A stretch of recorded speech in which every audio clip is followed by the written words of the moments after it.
Good morning again. Josh Heupel was a national champion as a quarterback, and he took the reins of Tennessee's football program in 2021, was named the SEC Coach of the Year in 2022, and has been a two-time finalist for National Coach of the Year. He's one of only 4 active FBS head coaches to lead multiple programs to New Year's 6 bowl games during the college football playoff era.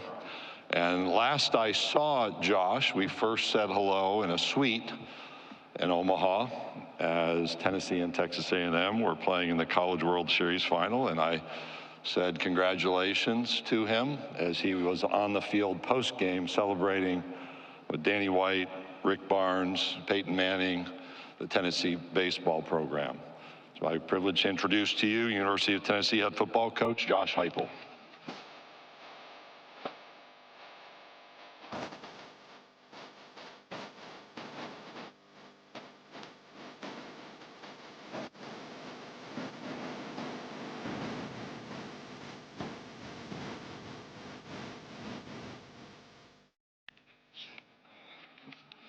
Great to see everybody. Hope everybody enjoyed their extended long vacation here over the course of the summer.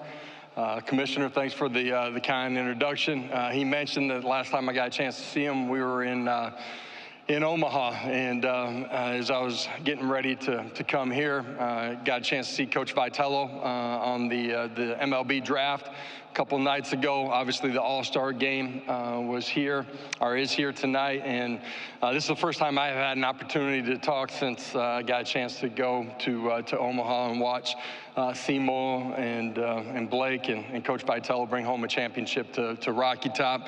What an unbelievable experience, opportunity to watch the game with Coach Barnes, Danny, our athletic director, get a chance to be on the field and celebrate that moment. Really proud of what they did, bringing home a national championship to Rocky Top, what Coach Vitello has built there, and have an opportunity to have my son with me and really my entire family. So great night. You look at the success that our brand, our logo has had recently with baseball, but basketball during the course of the winter. And you look at all the team sports across the board being in postseason play. I think it really speaks to the trajectory of our university, our athletic department, where it's going, but it also speaks to the leadership that we have there. So fortunate to work with Danny White, our athletic director, Chancellor Plowman, and President Boyd. They're visionaries. They give us all the tools to go compete and have created an unbelievable experience for our student athletes there on the campus. The brand is stronger than it's ever been, and really excited about where we're at on the football side of it, but where we're going. As I sit here today, it's hard to believe that this is the 4th year, the 4th time that I've been here at SEC Media Days, and I look back so proud of what our staff and our players have built, the connection, the committedness, the care factor that they have for each other in the program. 20 wins over the last couple of years, top 3 in the league, the best that it's been in 20 years on Rocky Top. As good as it's been, the future is extremely bright, and we're in a race to get where we need to extremely quickly. Proud of the culture that we've built. I mentioned that a second ago. We got unbelievable players that care about the people around them and attack every single day the right way. And they do it right on the field, they do it right in the meeting room, but they do it right in the classroom as well, and in our community. As you look at us academically, we've shattered every record over the last 3 years, have reset that record for fall term GPAs. I think we had 63 individuals that were recognized by the conference at the end of the regular season, and we're fortunate enough to have some of those guys here with us today. We got 3 really special individuals that are with us today. They represent all that's good in college football. They represent what it means to be a Vol. I take great pride in that we could have had a lot of different players come with us here to Dallas and have an opportunity to speak with you. But these three guys have unique stories and are great ambassadors for the Tennessee Volunteers. Keenan Peely started over 37 games in his career. Unfortunately, had a season-ending injury week 1 of last year. Decided to come back for another year of college football. He loved his experience on Rocky Top and is a dynamic playmaker that's poised to have an unbelievable season. Cooper Mays, preseason All-American center, has started for us for 4 straight years. It's in his blood to be on Rocky Top. His father played there. His brother played there. It's vitally important to him, and he's a great member of our squad, and he's got great understanding of who we are offensively, the ability to communicate, and has great leadership skills as well. Omari Thomas, who was here for his second time, is a 4-year starter for us at defensive tackle. He's kind of the mayor inside of our locker room. He is our SEC representative on the NCAA Football Oversight Committee, but is vitally important to who and what we are as a program. In our 4 years there, he's been a great leader every single year. This football team that we have, when we embarked on our offseason, when we got back in January, it's a unique roster in that we're really experienced at certain spots, in particular on the line of scrimmage, and we have some youth that surrounds them. The challenge has been that our young guys can't be young when we get to the fall. The leadership that we have from our veterans, the young guys coming in, buying into the culture, competing every single day. This has been a great group, a great team up until this part of the offseason, the first 3 quarters of our offseason. They've been unbelievable in their work habits, their competitiveness, how they've attacked every single rep, every single day, and I cannot wait to get to training camp. I'm ready to go compete with these guys on the grass. And I know Vol Nation is excited about the season that we're ready to embark upon as well. It's hard to believe that training camp's right around the corner, in less than 2 weeks. We're ready to go compete. We got great renovations that are going on inside of Neyland Stadium, one of the great venues in all of sports, let alone college football. Our fan base is extremely passionate. Season ticket waiting list of over 15,000 people, and we'll be ready to go kick off here in a little over a month. So with that, I'm going to open it up to questions. Thank you, Coach. If you have a question, please raise your hand. We'll get Seth, Diego, and Nolan. Please, again, give your name and affiliation before your questions. So, Coach, we'll start over here to our left on the second row. Hi, Coach. Nick Kelly, AL.com. You've got another South Dakota native in the SEC with Kalen DeBoer joining. Yeah. What's that like to have a South Dakota native on the other side of the third Saturday in October rivalry? Yeah, I'm not sure anybody pictured 2 South Dakotans being in the SEC a few years ago. Kalen's somebody that I've known for a long time. I was a little bit younger, watched him as an athlete, and then through our coaching paths have crossed and stayed in contact at different times. Excited to have him in the league. Great person, great coach, and we'll be ready for Saturday in October. Coach, we'll go down the center aisle about 3/4 of the way back. Coach Billy Jones, George Plaster Show, Nashville, Tennessee. Last year you talked about, as your program progresses, inches become harder to move than miles. I'm curious how you thought your team did in moving those inches. If not, what can you do to do that better this season? Yeah, if I said miles, I'm not sure that miles might have been right. Certainly maybe feet or yards. I'm really proud of a lot of what we did last year. Us, finishing New Year's Day Bowl, a win, the 20 wins over the last 2 years, most of that Tennessee's had in the last 2 decades.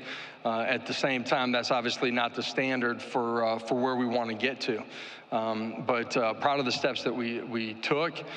We had some setbacks on some Saturdays, but that's why you get up, line up, and go compete every single day to go be your best. And this group's been fantastic. I'm really excited about the future of who and what we're going to be. When I took this job 3 years ago, everybody can go back and kind of research, what we were embarked on as far as challenges and how we had to navigate those. And we're at the point now where we're almost free and clear of navigating all of those things. Our roster is, the deepest that it's been by far. And inside of this league, that's important as you go through the season. I couldn't be more excited about going and lining up with this group this fall. Coach will go in the section just in front of you to the right. Coach, Emily Grace McWhorter from the next round. You and Coach Halsley are familiar with Oklahoma. Is there anything you're looking forward to, particularly when you travel to Norman this September? Yeah, first time that I will have been back. It will be unique for myself to be on the other sideline. Obviously, there's been a lot of Saturdays where I was on the home sideline. But there's so many, great teammates, friends that will be there. Got great respect for the university, the program. A lot of friends that are coaching on the opposing sideline that day. Former teammates that will be coaching on that opposing sideline too. So it'll be unique to be back there, but excited to be there. Okay, we'll go back over here to our left-hand side, 4 rows. Hi, Travis Brown, KBTX.com. What have you liked and not liked about the helmet communicators in your practice time with them?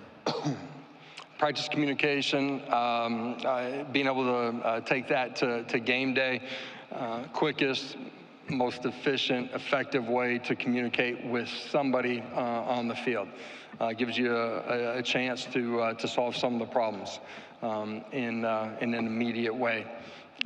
I think the thing that the players would say is there's times where they want to turn the headset off and eliminate some of that communication. So I think as coaches, you always got to be smart in how much information you're actually giving them. Okay, we'll go down that center aisle again in the section in front of me. Brandon Ogden, Tyler Morning Telegraph. Coach, the secondaries area where y'all had a lot of turnover, brought in a lot of new guys, including Jermod McCoy. Just what is it you're expecting from him in that group this year? Yeah, expecting those guys to play at a championship level. I love the group as far as their length, athleticism, playmaking ability, their willingness to be physical, take on, destruct blocks, tackle in open space, their care factor, their knowledge and understanding of what we're doing, how they approach, their practice every single day. I'm really excited about it. I mentioned a little bit earlier, but this is the deepest that we've been within our roster, and that affords you to have the opportunity to have great competition every single day. That's on the practice field, that's in the meeting room, but that depth becomes important as you go throughout the course of the season as well, and I'm looking forward to that group taking a real step here this fall for us. We'll go here to the far left on the aisle. First, James Hale, OKC Sports Radio in Oklahoma City. Josh, it's great to see you again. Man, you were a great James, I figured I'd hear from you at some point, man. So good to see you. Right. You were a great quarterback at OU, and you've always been good with quarterbacks. Tell us about your latest quarterback, and he was such a highly recruited kid. Yeah, was highly recruited because of his athletic traits. He's got the ability to throw the football sideline to sideline, vertically down the football field, extremely accurate, loose, quick-triggered arm. He's got the ability to extend and make plays with his feet. That's as a runner that's, evading and making a play down the field. The thing that I've loved about Nico is, when he came into the building, he wanted to earn the respect of his teammates, and you do that through your actions, not your words. Everybody understands how hard he works to become the best that he can at his craft. He takes great ownership in his skill set and developing it, understanding of our offense, and as a young player, gets his first start in the bowl game. One of the best compliments you can give to a quarterback is when it goes from the practice field to the game field, it slows down for him. During the course of the bowl game, it slowed down for for him. Thought he was in great command out there. Now, there's a lot of things that he learned from that game. He's had great urgency in his preparation all offseason. I'm really excited to see his growth and development as a young quarterback throughout the course of this 24 Journey. Okay, we'll go right in front of me, the second row, Barry. Barry Trammell with the Tulsa World. Hey, Josh, can you reflect on 25 years now since you came to Norman? You're going back to Norman in September. Guy that came in with you, Brent's the head coach on the other side. Yeah. OU's joined the league that you've established yourself in. Just the crazy nature of your journey as it relates to Oklahoma. Barry, I feel like only you could have predicted that all these things would have happened 25 years ago. You know what I mean? As the grand wizard of Oklahoma media. You know, Coach Leach recruits me. Brent, I got great respect for Brent. You know, playing while he was coaching, but also being beside him in the staff room. You know, I don't know that I ever forecasted they were coming into this league, Oklahoma. It's just, those are two really good brands coming in. Obviously, Oklahoma, my experience there. I think it's an exciting time to be in this league, and really unique that I'll have an opportunity to go back to Oklahoma. It'll be a completely different viewpoint that Saturday afternoon or evening, whenever the game is. But it'll be unique for me. I got family that still lives back there. A lot of friends, teammates, you know, still, you know, coaches that I stay in contact that coached me while I was there, and obviously administration too. So it'll be a unique Saturday. We'll go stay in this section in front of me over here on the left aisle. Connor O'Gara, Saturday Down South. Josh, why did you ultimately not bring Nico Iamaleava here? Man, it's not about why I didn't bring Nico. It's about why the three guys that I talked about earlier are here. And these are guys that are in 6-year plus that have unique stories and are great ambassadors, but great leaders inside of our program. And felt like, you know, in our track record, my track record of who we've brought here, we've brought veteran guys. And so it's not about Nico, it's about, you know, these three guys, why we made that choice. Okay, we'll stay in that same section on the right aisle. Hey, Coach, Chris Phillips, SEC Unfiltered. Chris Brazel's a guy who's gotten a lot of hype this offseason, the Tulane transfer. Just talk about what makes you so excited about him, and then the rest of that wide receiver group, the luxury it is to help a young quarterback with some of the talent you've got in that room. It's always a luxury as a quarterback to have guys that have the ability to separate, create bigger windows, that have length to go up and attack the football, have the skill set to defeat press at the line of scrimmage, let you get the ball out of your hands, not sit back there and take a bunch of hits. Chris is somebody that has got a lot of talk about because of what he's done on the field. Been a great teammate, but he's been a dynamic playmaker up until this point as we went through spring ball. And his best is still coming. He's continued to grow and mature physically.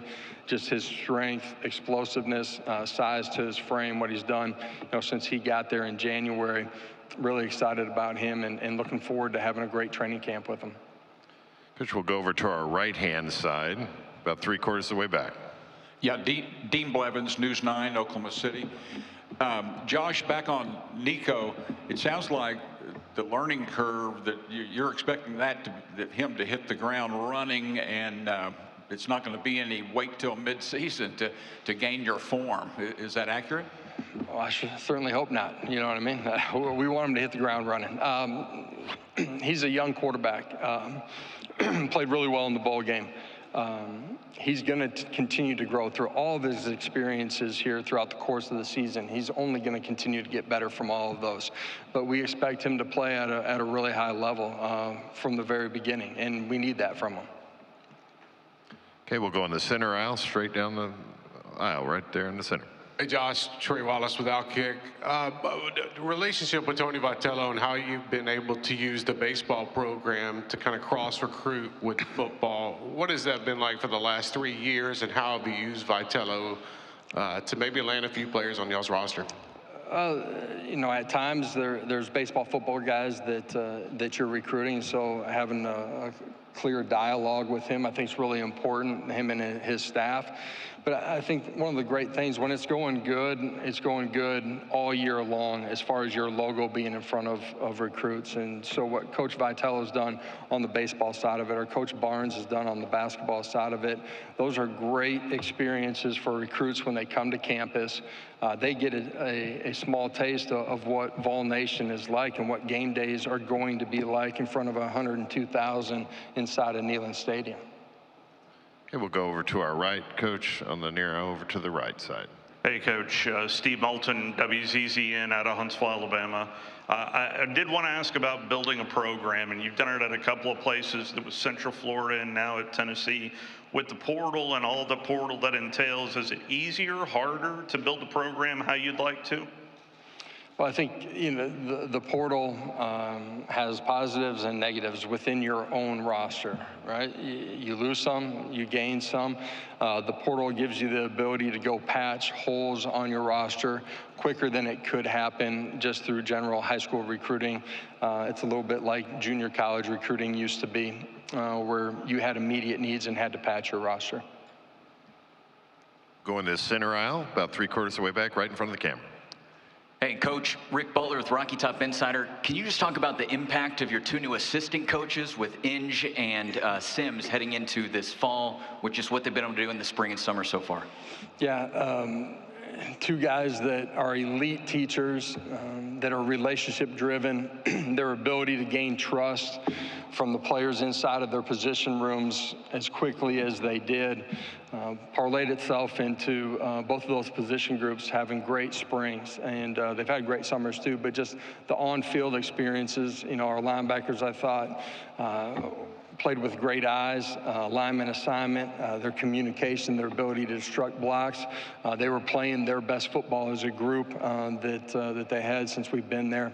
And Coach Sims has done an unbelievable job with the running back. It's a young group outside of Dylan Sampson that have really grown in their understanding and their football IQ. Really excited to see him continue to develop that group here as we get into training camp.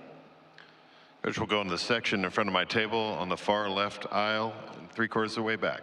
Yeah, Michael Cobble, WBRZ TV in Baton Rouge. You just mentioned Dylan Sampson. What kind of role do you expect for him to have this year, maybe an increased opportunities for him? Yeah, he will have increased opportunities. He's a guy from the moment that he got there, had great feel, pace, and vision. He's done a great job with the ball in his hands and out of his hands. He's become a really good pass protector. He's got the ability to help you in your return game as well.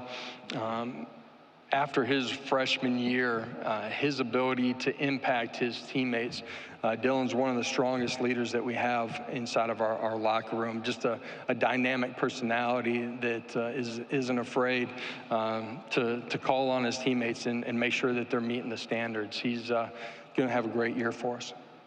We'll go back over to the left-hand side in the orange. Hey, Coach, Bruce Marshall from WHBQ in Memphis. A schedule question for you. 2 years ago, you had that game at Pitt that I really thought kick-started you guys early in the season.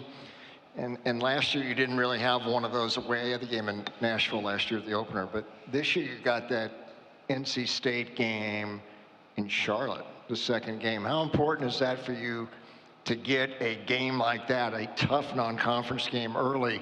Do you think that can serve the same purpose as that Pitt game did 2 years ago? Yeah, every season's different. I'm not sure you want to necessarily go into overtime to kickstart your season, but it certainly helped. NC State's really good program. Coach Dorn's done a really good job there. They're a really good football team. That'll be a big-time matchup Saturday evening over there in Charlotte. If you have a question, we have time for one or two more. Raise your hand, we'll get a microphone to you. All right, all the way up at the front. Guys, if we could get all the way up at the front. Got one right in the front row.